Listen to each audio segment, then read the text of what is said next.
There you go. See, every single time. Welcome aboard to Good Chats, and welcome to everybody. I was just saying g'day to Steve Klink, g'day to Luke. Thanks for coming on board again, guys.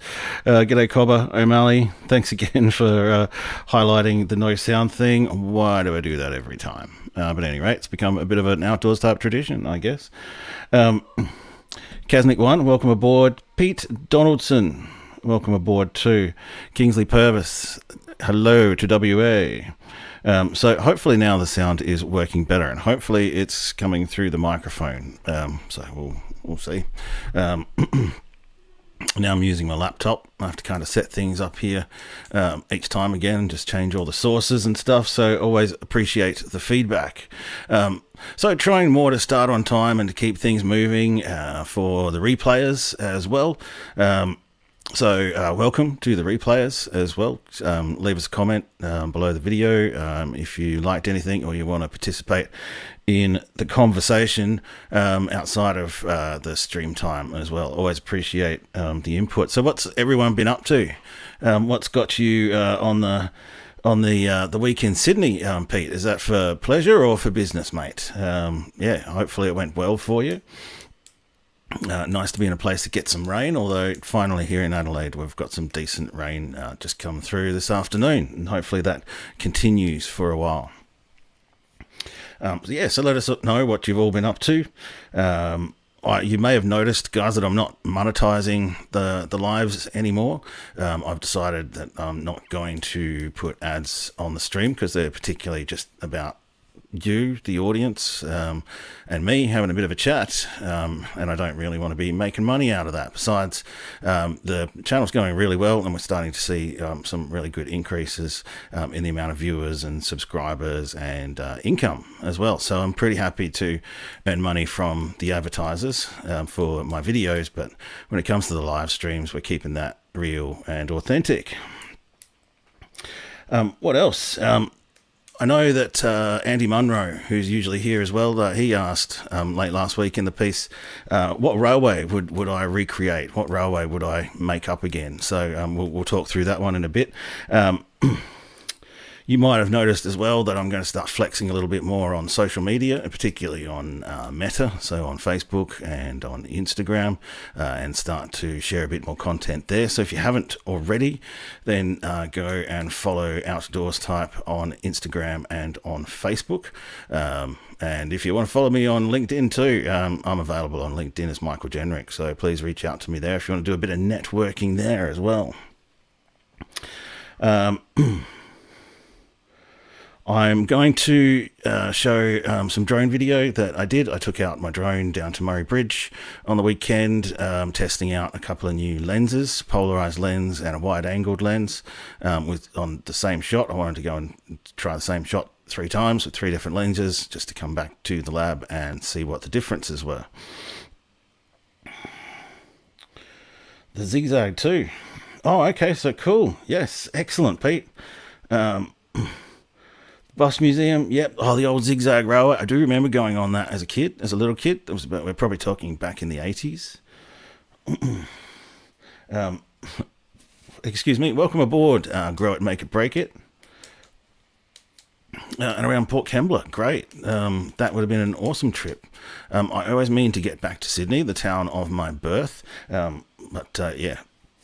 It seems to be only for work, and generally I'm in and out within a day sometimes. So we'll show the Murray Bridge images, the videos. Then I've got a slideshow of some of my old historical images and some of images that Max Hobby, who used to be part of the crew here on Outdoors Type and Good Chats, and he used to send me images as well. I don't know what happened to Max, and I hope he's okay because we haven't heard from him for a while now.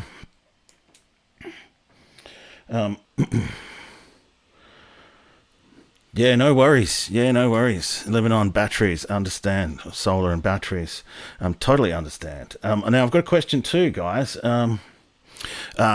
I'm doing a video on the Flinders Ranges, and I'm heading up there in July to ride the Pitchy Ritchie Explorer, and I've managed to wangle a tour, hopefully, of the workshops in the afternoon after that trip. And I did read it somewhere about the old Saltia siding, and it's spelt Saltia, but I can't remember where I saw it, where it explained what the pronunciation of Saltia is. So is it Saltia or is it Saltire? Is the question I'm asking. So that's the siding up in the Flinders Ranges on the Pitchy Ritchie Railway. And is it called Saltia or is it called Saltire? I have a feeling it's called Saltire, but I generally want to check my pronunciation because I always get called out when I mispronounce a town name or something. Now, by the time we get to that, we'll get to Book of the Week, which I know O'Malley and Andy will love. Really interesting read. And we'll talk about maybe what's happening next weekend and wrap it up. So we'll see how long that all goes for.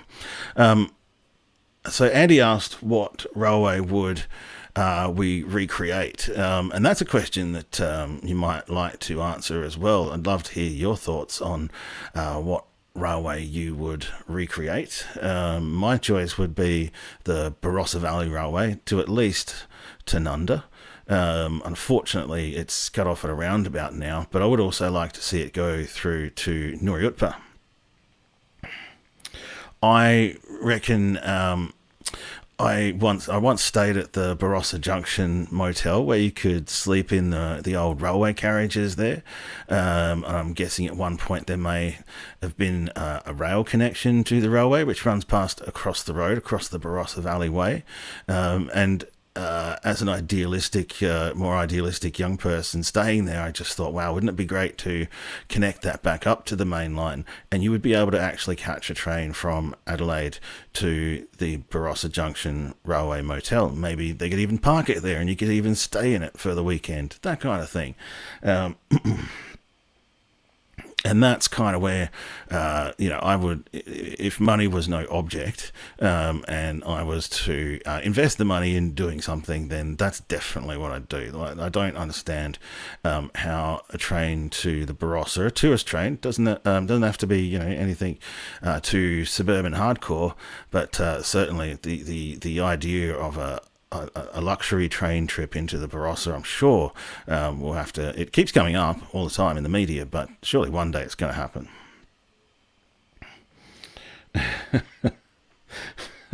Yeah, watch out, grow it, make it. Oh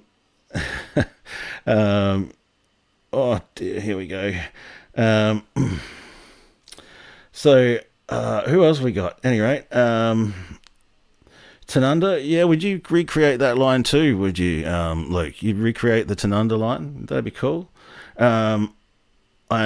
My daughter was very afraid of the Murray Bridge Bunyip, O'Malley. That was one of the funny reasons why we went there, because we have these priceless memories of my youngest daughter's reaction when she was 5 or 6 to seeing the Murray Bridge Bunyip unexpectedly for the first time. So I just had a bit of fun with that little video. And it's still as ugly as ever. Pete gives us more details here. VSAT to Lithgow, taxi to Clarence, do the train, taxi back to Lincoln. Oh, wow, okay. Yeah, cool. No, that sounds like quite a few different methods of transport there. Yeah, and I'd love to do it again one day. I'd bring... Should go up and get some pics with the Murray Bridge Bunyip. Grow it, make it, break it. Sounds like a great trip, Pete. Love to recreate that one day and get back to the western suburbs of Sydney, where I came from. So, yeah, Western Sydney represent. After that, we're going to move through to the Murray Bridge video. So I'm just going to get that playing while we keep talking here. And that should just start playing as normal now, and hopefully we've got some sound. It's not like crazy doubled up sound or something. I'll have to check that out. Hang on, I could collapse the whole setup here. I'm moving something.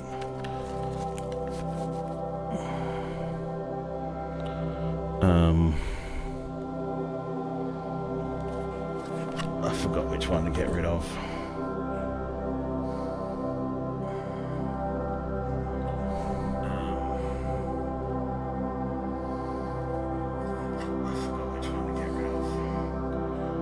Oh no, you got hit by, you're an accident prone person. Grow it, make it or break it. Trouble the tractor. Oh no, you got hit by, you're an accident prone person. Grow it, make it or break it. Trouble the tractor. For some reason.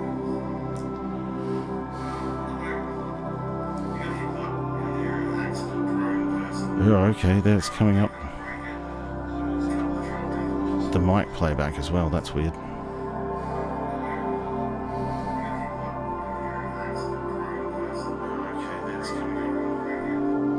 Right, we'll stop that. That's because I'm playing the stream in the background, trying to work out what's going on with the sound. But this is, wasn't meant to be an exciting flight, so this is just me first instance. This is just me in the first instance putting out some video of just what the subject, in this case the railway bridge, is at Murray Bridge. And you might have noticed that the road bridge is now fixed and operating in both ways. So this was just me trying to get the same shot 3 times. So this is it in auto. I don't remember what's coming up next. I think I tried the polarized lens. Yeah, there we go. I tried the polarized lens. That is the original Murray Bridge right there. There's some awesome photos of that on the State Library website. And then you've got, I think that bridge was built in the 1800s. I don't remember exactly when right off the top of my head, but for some reason I remember that this bridge, the railway bridge, was built in 1925. So this is flying with the polarized lens, and I really didn't see any difference. Now, I wasn't playing with the settings of the polarized lens, so I'm not really sure what this polarized lens is going to do for me. The testing is definitely inconclusive.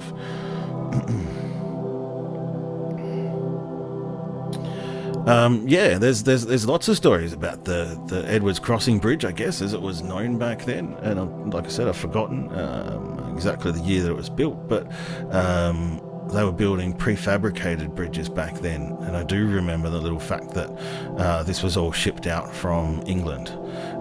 The iron work for the bridge, it was all made in the UK and shipped over in the 1800s and constructed here at Murray Bridge. We went for lunch at the Bridgeport Hotel after this, and maybe you don't want to do it in winter time, but there's a spot way down the end of the terrace, which is the deck out the front that faces the river, and there's a few tables there where if you were sitting at the table, you would essentially have a viewing deck that looks straight down the middle of the railway bridge. So that would be a pretty cool spot to have some beers while you do some train spotting.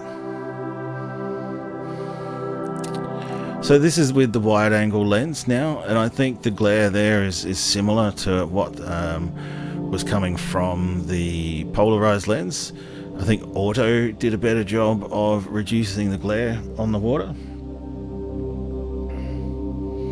Yeah, I've always been interested in polarized glasses and all that kind of stuff, and some people really do see the effects of polarized glasses. For me, I don't, for some reason. I don't see any difference, and I guess it's just biological. It's a bit like being colorblind. It's just one of them random things. But everybody around me swears by polarized glasses, and when I put them on, I honestly can't tell the difference. I don't know why. So the wide angle lens is pretty good, particularly when you're looking at, you might be right, O'Malley, the water might look a little bit clearer, and some of the reflections are reduced rather than the sort of glare off the water, but that's kind of, if you're flying straight into the sun, there's probably not much you can do about that. I like the wide angle lens. It does have a little bit of distortion, but certainly when you're flying at this kind of distance from a structure, and you can kind of see the distortion there. Yes. Yeah, I have a daughter too who's very sensory sensitive. And turning back this way and flying sort of away from the sun or across the sun with a wide angle lens and getting these big views is, I think, definitely the way to go. So yeah, it's pretty cool down there at Sturt Reserve, what they've created with the new community space that incorporates some of the rails into it. There's a Murray Bridge Steam Museum just down in the corner at the bottom of the hill there, but not much seems to happen there. It's all a little bit forgotten by the looks of things. Yeah, I thought that too when I looked at that shot the second time. I sort of looked at those reflections, and I think I can kind of, do something more with that. Another thing that people are relieved to see. Some locals were actually, people, not locals, but people who go up to Tail and Bend, a lot of people who use the freeway, didn't know that the bridge was open again both ways, because it's been a couple of years since the last time that happened. There's been traffic lights on the one-way bridge for such a long time, which would have frustrated the hell out of people.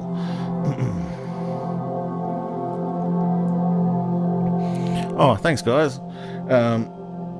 G'day, Ree. Welcome aboard. So, yeah, this is me practicing with different filters, a polarized filter and a wide-angle lens, and just, again, practicing the slow motion drone footage. There's a tip for all drone flyers, is just go really slowly. And then later on in post you can cut things out or speed things up if you need to, but it's one of the greatest urges for drone flyers is to fly really fast and close to things, or for example go up in the air and just spin 360 and do a pan, and there's nothing more visually confusing than a drone spinning around 360 degrees. Panorama photo shots are fine, but when it comes to videography, I just turn that straight off. Hey Steve, the legal limit, man. Or did I already say g'day, Ree? Not sure, man. Then Steve, what height did I get to? So, that video's finished. So we will just go straight to the slideshow, right? And we'll go through the slideshow because there's a few there. And if you want to call out what it is, that's fine. But this is the old Aurelia station. When I get to... Mum wants her photo back. Oh yeah, so far so good. All publicity is good publicity. So let's just... How are my buttons working? Come on. Go to slideshow.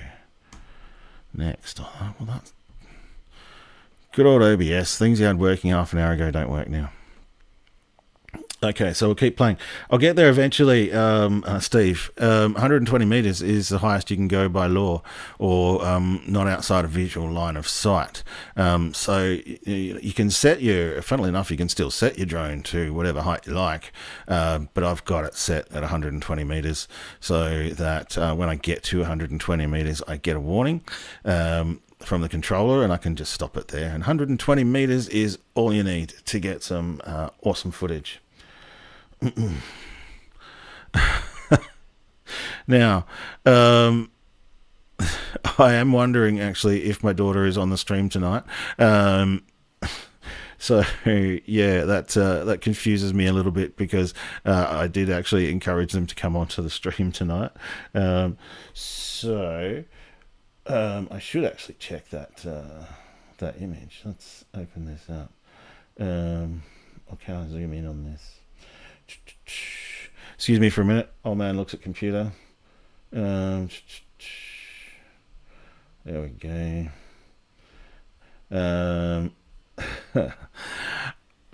Yeah, so that's weird. Weird name. This is Black Rock Bridge, just outside of Peterborough, on the whole Peterborough to Quorn line.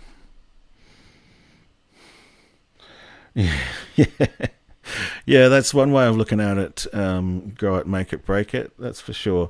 The idea of visual line of sight on a drone, though, is that you're always meant to be able to see which way it's facing, and you can't always do that. And there are other days, for some reason, where the light is just clearer and you can see a lot further away than you normally would. If you're flying, against a blue sky with just the right light level in it, I can get a bit further away, not necessarily higher, but I can get a bit further away and still able to see which way the drone's facing. So when I push the stick, I know which way's forward and I know which way's backwards. So, they would say the rule of thumb is if you can't see which way your drone is facing with your eyes, then you're out of visual line of sight. Not maybe just this little dot further away, and you can still see it, but you got no idea. So you have to push the stick to figure out which way it's flying.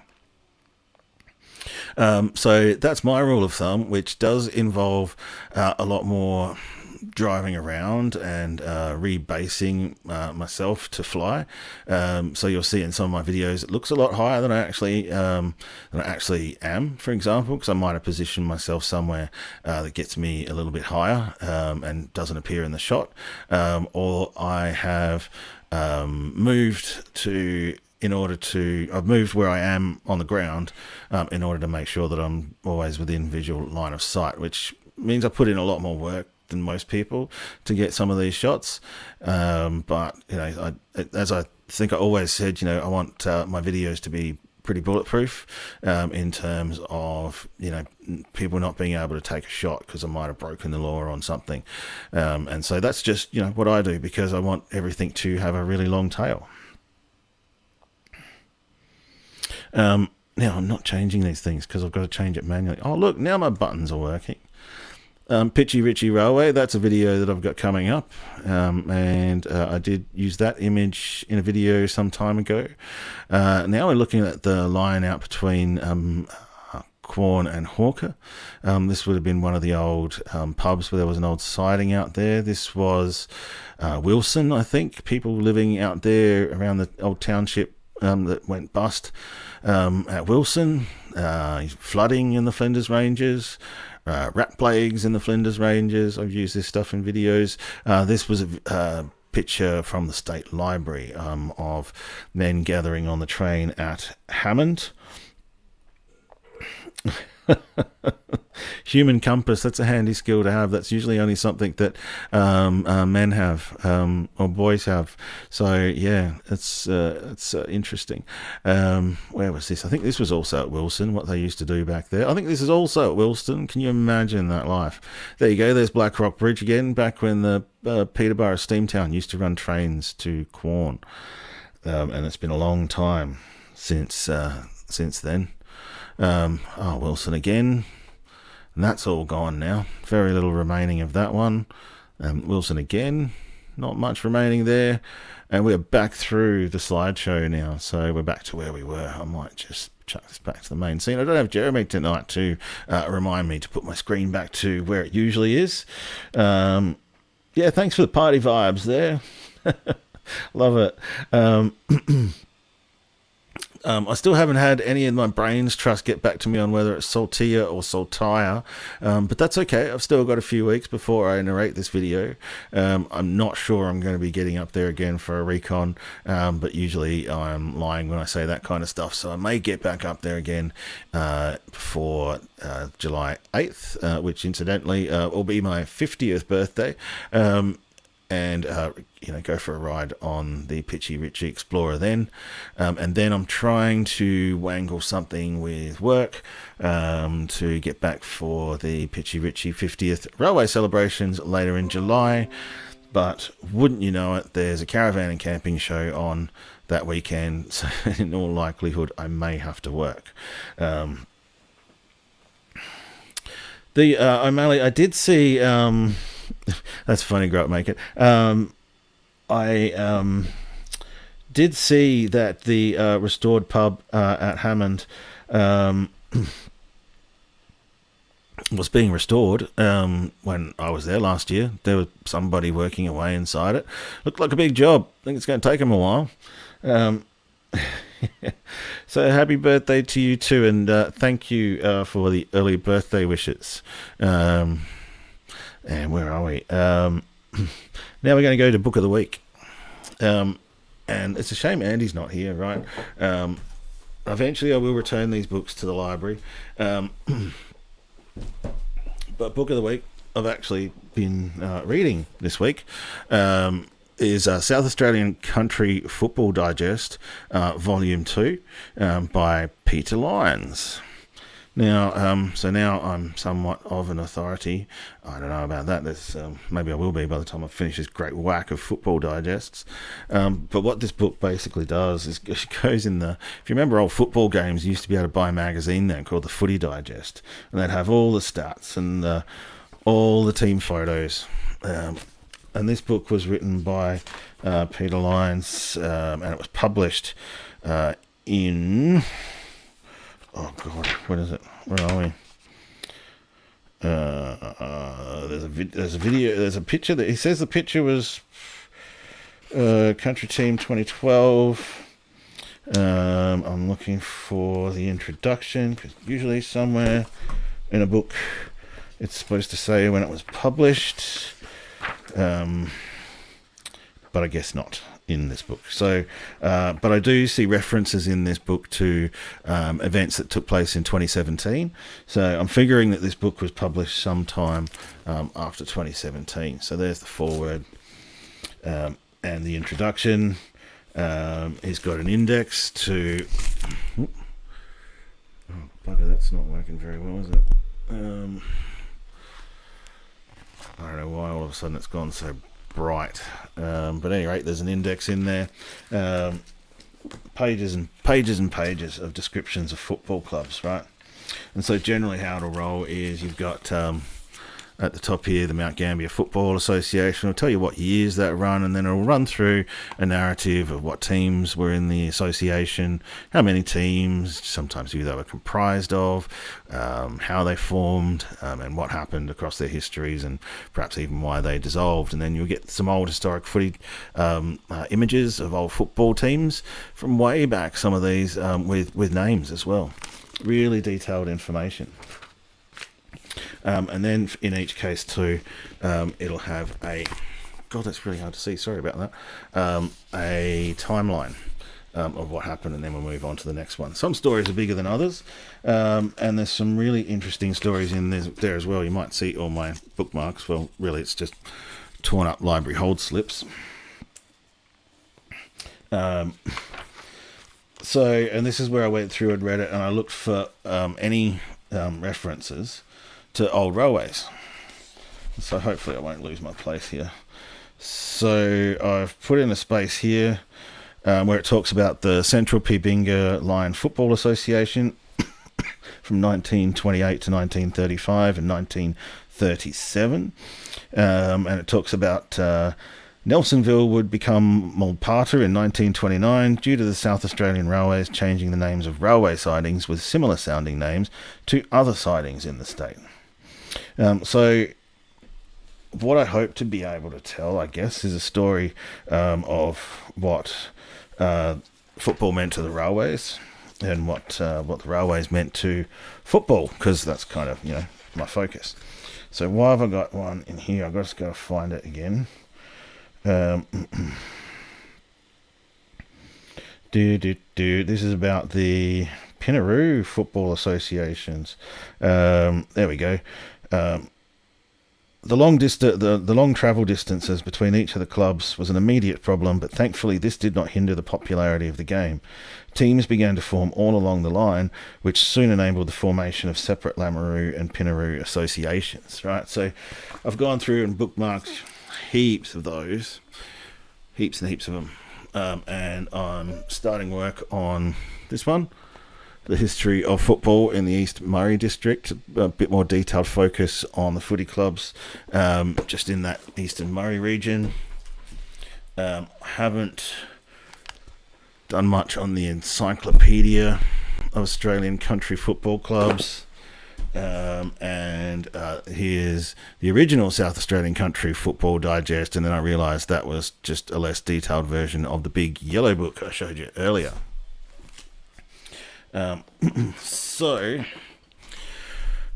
Clearly these streams are happening now, and they happen at 8:15 p.m. every Wednesday. So we'll see you back again with a name that I can actually pronounce and say out loud on a live stream. So that's the one, South Australian Country Football Digest. Get it or order it from your local library. Go online, order it, read it, love it, get into all the detail. There's some great stories in there as well, and some tragic stories actually too. So, there's a lot of storytelling to be done through the history of football. So I really, really actually do recommend this book. It was really interesting. So that's it for now. this weekend I was hoping to take it easy, and we'll see how we go with that. I probably won't succeed. I have a sneaking feeling that I'm going to head up to Owen, and with some railway history in tow, and have a bit of a look around and go for a bit of a drone flight and see what I can capture of what remains in the old station yard at Owen. Now I've got to get rid of that. Oh wow, I just keep hitting the wrong buttons. There we go. So yeah, that's what's happening. So that's pretty much nearly it, folks. We've made it in half an hour tonight. Thank you everybody for sticking with me. If anybody's got anything they want me to explore for next week, then chuck it in the chat now. And we'll just run through and say good day to everybody as well. So Steve Clink, thanks for coming on board. Thanks for asking about the drone laws. I think it's really important to discuss that really openly. Thank you for coming on board Luke's Fishing as well. Look forward to seeing more of your videos as well. Mildly jealous of all the fishing, mate. One of these days I'll get out there and go fishing again. Maybe even do a live stream fishing. Who else did we have on board? O'Malley Tours 34 Around the Grounds. Go check out Around the Grounds with Thurl on Facebook, or O'Malley Tours 34 ATG on YouTube, obviously. Kaznik1, thank you for coming on board. Thank you for your contributions as always, sir. Pete Donaldson, great to hear about your journeys and travels. If you ever want to share some of those, if you've got any videos or photos, please feel free to email them to me. If you hit the more details button on my channel, I'm pretty sure my email address will come up there. Otherwise you can contact me through Facebook, of course. Kingsley Purvis, great to have you from WA again. It's a bit earlier over there, but it's getting a little bit late now. And as usual, it's been a busy week. Been grinding the gears both ends. Who else have we got? Grow It, Make It, Break It, DIY and ADHD. What a combination. Thanks for coming on board. Who else do we have on board? Ree came on board as well. Better late than never, like JK. But I'm sure they'll hold to the replay as well. So, excellent. Really good to see all you guys and gals too, or folks, or whatever collective pronoun for a bunch of good chatters would be. We do this at 8:15 p.m. every Wednesday night. I look forward to seeing you guys on the next one. Catch you then, and peace.